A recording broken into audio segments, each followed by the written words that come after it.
Hello everyone, welcome to my channel Competitive Chemistry class by Pradyumna Sachan. I am Pradyumna Sachan and this is chapter first, some basic concept of chemistry continue. आज हम आपको last topic पढ़ाएंगे। इससे पहले mole concept, molarity और numericals बताए थे। Mole concept आप जरूर देखिएगा। आज हम टॉपिक पढ़ा रहे हैं आपको लॉज ऑफ केमिकल कम्बिनेशन। इसको पढ़ने से पहले मोल कॉन्सेप्ट वाला वीडियो जरूर देखें। तो लॉज ऑफ केमिकल कम्बिनेशन में 5 लॉज हैं। इसमें शुरुआत करेंगे हम लॉ ऑफ मल्टीपल प्रपोर्शन से। बुक में आपके सबसे पहले law of conservation of mass दे रखा है, फिर लॉ ऑफ डेफिनाइट प्रपोर्शन दे रखा है। कोई फ़र्क नहीं पड़ता है, कोई भी पहले बता दो। 5 लॉ है, कोई भी पहले कोई बात बता दो। स्टार्ट कर रहे हैं हम law of multiple proportion. Law of multiple proportion, ये लॉ क्या कहता है सुनिएगा। व्हेन 2 एलिमेंट कंबाइंड, जब 2 एलिमेंट कंबाइंड होते हैं, यहाँ पे आप सिंपली एटम देख लें, एलिमेंट की जगह आप एटम देख लें। जो है यहाँ पे हमने 2 एलिमेंट कौन कौन से ले रखे हैं, 2 एटम कौन कौन से ले रखे हैं एग्जाम्पल में, नाइट्रोजन और ऑक्सीजन। व्हेन 2 एलिमेंट, कौन कौन से एलिमेंट, नाइट्रोजन और ऑक्सीजन, इनको आप एटम मान के चलिएगा जो, ठीक है, नाइट्रोजन एंड ऑक्सीजन। मतलब और भी एग्जाम्पल है, लेकिन हम एग्जाम्पल देके समझा रहा हूँ। And form more than 1 compound, और एक से ज़्यादा कंपाउंड बनाते हैं। आपको मालूम है कि नाइट्रोजन और ऑक्सीजन मिलकर के एक से ज़्यादा मॉलिक्यूल बनाएंगे। यहाँ पे हम कंपाउंड की जगह मॉलिक्यूल बोल रहे हैं। जैसे कि N2O, नाइट्रस ऑक्साइड N2O, इसको लाफिंग गैस भी बोलते हैं। तो इसमें कौन कौन से एटम हैं N2O में, N2O जो मॉलिक्यूल है इसमें कौन कौन से एटम है, नाइट्रोजन और ऑक्सीजन। इसके बाद ये आ गया NO, इसमें भी नाइट्रोजन और ऑक्सीजन है। इसके बाद है NO2, नाइट्रोजन डाइऑक्साइड, इसमें भी नाइट्रोजन और ऑक्सीजन ही है, 2 ही एटम है, ध्यान देना। इसके बाद N2O3, इसमें भी 2 ही एटम है, नाइट्रोजन और ऑक्सीजन। और N2O5, इसमें भी कौन से एटम है, नाइट्रोजन और ऑक्सीजन। तो 2 एटम मिलकर के एक से ज़्यादा मॉलिक्यूल बना रहे हैं। यहाँ पे हमने एटम की जगह एलिमेंट लिखा हुआ है और मॉलिक्यूल की जगह कंपाउंड लिखा हुआ है। एक ही बात है। अगर आपने इससे पहले हमारा जो सेकंड पार्ट वाला वीडियो हो वो आप सुना हो, अगर एटम मॉलिक्यूल कंपाउंड एलिमेंट वाले कॉन्सेप्ट मैं उसमें बता चुका हूँ, पार्ट 2 आप देखिएगा। तो व्हेन 2 एलिमेंट की जगह में एटम बोल रहे हैं, ठीक है, लेकिन लिखेंगे डेफिनेशन में एलिमेंट ही। व्हेन 2 एटम कौन से लिए हमने एग्जाम्पल में, नाइट्रोजन और ऑक्सीजन, कंबाइंड करते हैं and form more than 1 compound, और कंपाउंड जगह हमने यहाँ पे बोलेंगे मॉलिक्यूल, और 2 से ज़्यादा मॉलिक्यूल बनाते हैं। ये हमने 5 एग्जाम्पल लिखे हैं, N2O, NO2, N2O3 and N2O5। इसके आगे अब देखिए, then masses of 1 element which combined, इसको बाद में डिस्कस करेंगे, आगे पढ़ते हैं। which combined fixed mass of other element, fixed mass of other element. देखो अदर एलिमेंट हमारा ये है नाइट्रोजन, इसका मास जो है हम फिक्स कर देंगे। अभी फिक्स नहीं, लेकिन हम फिक्स कर देंगे, ध्यान दीजिएगा थोड़ा। अब हम यहाँ पे आते हैं। इससे पहले वाली जो लाइन थी, masses of 1 element, masses of 1 element कौन सा, ये ऑक्सीजन, मासेस ऑफ 1 एलिमेंट। और इसके बाद हमने क्या बोला था, which combined fixed mass of other element, which combined fixed mass of other element, other element कौन सा है, ये नाइट्रोजन। आर इन रेशियो किसका बोल रहा है, ये जो 1 एलिमेंट, मतलब जो पहला वाला एलिमेंट है, इसका ratio are in ratio of small whole number. अब पहले एग्जाम्पल समझ लो जो है, ठीक है कुछ नहीं है, बस जो है क्या है कि डेफिनेशन को समझाना, थोड़ा सा समझना थोड़ा सा टिपिकल है। डेफिनेशन को पहले एग्जाम्पल बताएंगे, फिर बाद में डेफिनेशन पढ़ेंगे तो आराम समझ में आ जाएगा। देखो ये 5 कंपाउंड है N2O, हमने यहाँ पे अलग अलग लिख दिया, N2O नाइट्रस ऑक्साइड, एक ये है NO, और तीसरा ये है NO2, एक ये मॉलिक्यूल है नाइट्रोजन डाइऑक्साइड, एक ये मॉलिक्यूल है N2O3, और एक मॉलिक्यूल ये है N2O5। मतलब 5 मॉलिक्यूल हैं, और इनमें लेकिन एटम कौन कौन सा पार्टिसिपेट कर रहे हैं? Nitrogen oxygen, nitrogen oxygen, nitrogen oxygen, nitrogen oxygen, nitrogen oxygen. तो वो कह क्या रहा है कि जब 2 एटम आपस में कंबाइन करते हैं और एक से ज़्यादा मॉलिक्यूल बना रहे हैं, तो अब हम क्या करते हैं कि इसका हम मास फिक्स कर देते हैं इस तरफ वाले का। देखो ये यहाँ पे क्या है कि नाइट्रोजन के 2 एटम हैं इस तरफ, इधर नाइट्रोजन का एक ही एटम है, तो नाइट्रोजन का एक एटम नाइट्रोजन के 2 एटम के मास से डिफरेंट होगा। तो हम यहाँ पे क्या करेंगे, रेशियो बराबर रखेंगे, सेम रेशियो कर देंगे। यहाँ पे हमने क्या कर दिया, N2 कर देंगे। अगर यहाँ पे हम N2 करेंगे तो यहाँ भी हमको O2 करना पड़ेगा, क्योंकि इसका रेशियो नहीं बिगड़ना चाहिए। तो ये भी N2 हो गया, ये भी N2 हो गया। अब इसको भी देखो N2 की, ये यहाँ पे N है, इसको भी N2 करेंगे। यहाँ पे हमने N2 कर दिया, और यहाँ पे पहले से O2 था, तो यहाँ पे कर देंगे हम O4। ये हमारा O4 हो गया। अब यहाँ पे N2 पहले से ही, यहाँ भी N2 पहले से ही है। मतलब इस साइड हमने मास फिक्स कर दिया, जो है अलग अलग मॉलिक्यूल ये जो बन रहे हैं नाइट्रोजन और ऑक्सीजन के, इस साइड मास फिक्स कर दिए। साथ जितने भी मॉलिक्यूल है, 5 मॉलिक्यूल हैं, इनमें हमने क्या किया कि नाइट्रोजन का मास फिक्स कर दिया। कैसे पता चला नाइट्रोजन का मास फिक्स कर दिया? 2 एटम है सभी में, और 2 एटम है तो सबका मास भी सेम होगा। एक नाइट्रोजन एटम का मास जो है, 2 नाइट्रोजन एटम का मास आपको पता है 28U होता है जो, ठीक है। तो सभी का मास हो गया 28U। मोल कॉन्सेप्ट वाला आप जरूर पढ़िएगा, जो है वीडियो देखिएगा। और मोल में निकालेंगे 1 है ना, कि ये N2 मॉलिक्यूल है, 1 मोल, तो 28 ग्राम हो गया। खैर कोई बात नहीं।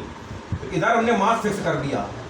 अब देखिए यहाँ पे क्या कह रहा है, इस तरफ मासेज ऑफ 1 एलिमेंट, इस एलिमेंट की बात हो रही है।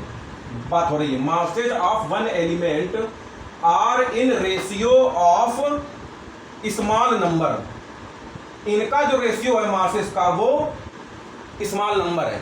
अब देखिए इस साइड हमने मास फिक्स कर दिया, तो इस साइड जो है मास का रेशियो क्या है?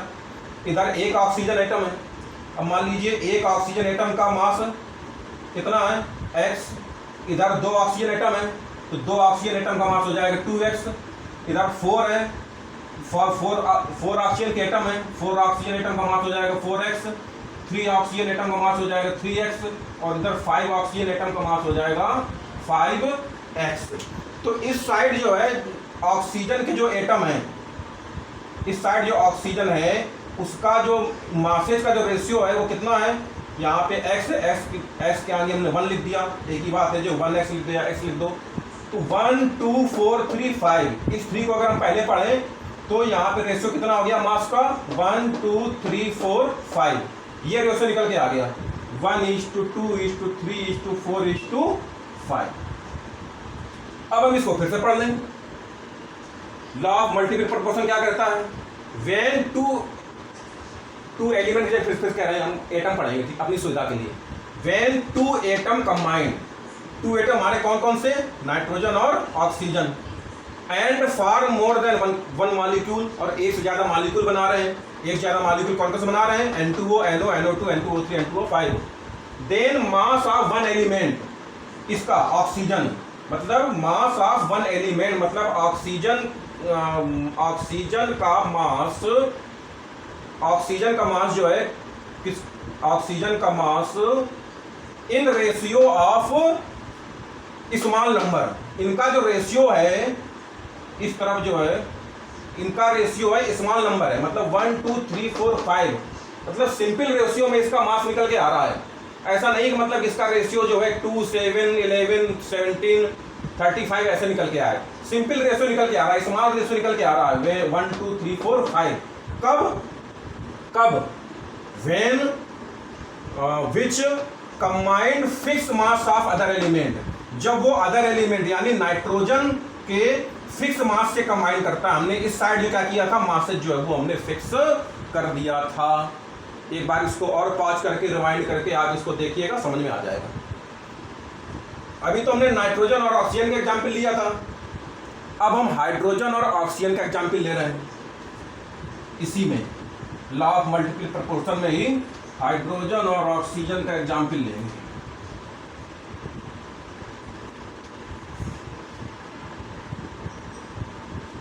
हाइड्रोजन और ऑक्सीजन मिलकर के भी दो मॉलिक्यूल बनाते हैं। हाइड्रोजन और ऑक्सीजन एटम मिलकर के दो मॉलिक्यूल बनाते हैं। एक तो आपको मालूम है H2O। अब वीडियो को पास करके सोचिए दूसरा मॉलिक्यूल कौन सा है। दूसरा मॉलिक्यूल भी आपको मालूम होगा, H2O2, हाइड्रोजन परऑक्साइड। तो फिर से जैसा हमने नाइट्रोजन ऑक्सीजन के केस में किया था वैसे ही इसमें भी किए दे रहे हैं।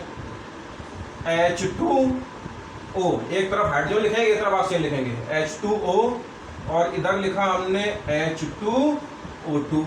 अब हम क्या करेंगे, एक साइड के मास को फिक्स कर देंगे। तो ये पहले से ही फिक्स है, ये भी H2 है, ये भी H2 है, मतलब हाइड्रोजन के दो एटम है, हाइड्रोजन के दो एटम है। इधर भी हाइड्रोजन के दोनों एटम का मास जो होगा वो, यहाँ भी हाइड्रोजन के दो एटम है तो दोनों का मास जो है सेम होगा। अब यहाँ पे मास का रेशियो का कितना आ रहा है, ऑक्सीजन के वन मास का, ऑक्सीजन के वन एटम का मास 1x, तो दो एटम का मास कितना हो गया 2x। यहाँ भी जो मास का रेशियो कितना आ रहा है 1:2, मतलब जो है सिंपल रेशियो आ रहा है, स्मॉल रेशियो आ रहा है। ये हो गया लॉ ऑफ मल्टीपल प्रोपोर्शनल। अब नेक्स्ट लॉ है वो मैं लिखूंगा नहीं, वो मैं बोल रहा हूँ, डेफिनेशन उसकी बोल रहा हूँ। आप जो है वीडियो को पॉज करके और वीडियो को रिमाइंड करके आप जो है इसको पहले नोट डाउन करेंगे, इसके बाद समझेंगे। नेक्स्ट लॉ है Gay Lussac law, second number.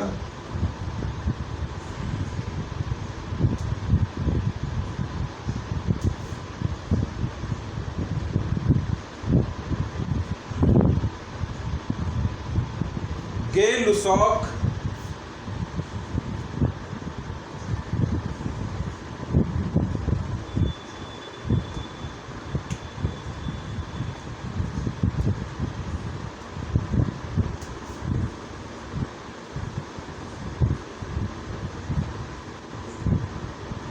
Excuse me,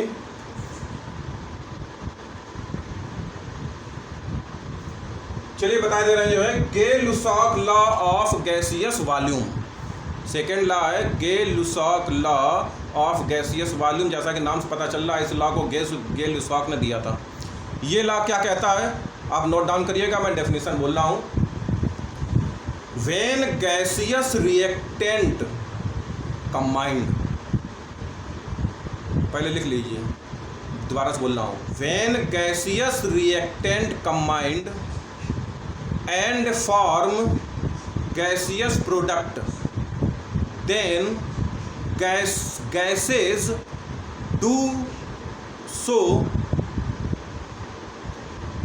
gases do so fixed ratio, fixed fixed ratio by volume। अब इसका मतलब क्या है, व्हेन गैसियस रिएक्टेंट, इसको भी जो है एग्जाम्पल से बताते हैं। व्हेन गैसियस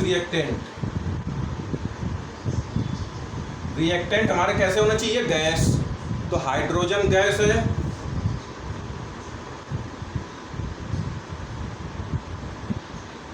ऑक्सीजन भी गैस है, दोनों गैसियस रिएक्टेंट हैं।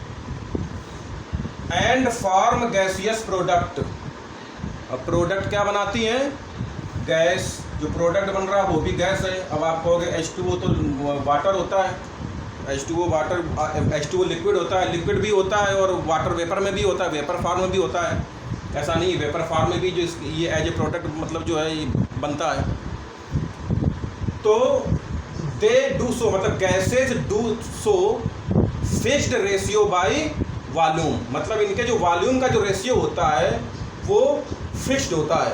इसका मतलब क्या हुआ, वॉल्यूम का रेशियो हम बाद में जानेंगे, पहले इनके मॉलिक्यूल का रेशियो क्या है। मॉलिक्यूल का रेशियो जानने के लिए हम क्या करेंगे, मॉलिक्यूल का रेशियो जानने के लिए इसको बैलेंस करेंगे। जब इसको बैलेंस करेंगे तो इधर हाइड्रोजन 2 है, इधर भी 2 है, ऑक्सीजन इधर 2 है, लेकिन इधर 1 है, तो यहाँ पे 2 लगा देंगे,